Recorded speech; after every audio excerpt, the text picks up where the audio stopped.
នេះគឺជា5ទង្វើដែលសាងបារមីដោយមិនបាច់ស្លៀកសពាក់សមិនបាច់ចូលព្រៃអង្គុយសមាធិមួយថ្ងៃ5ម៉ោង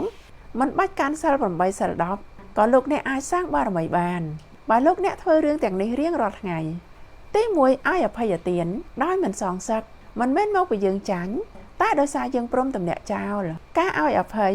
គឺជាការស្រាយច្រវាក់ដែលដាក់ទាំងយើងទាំងគេ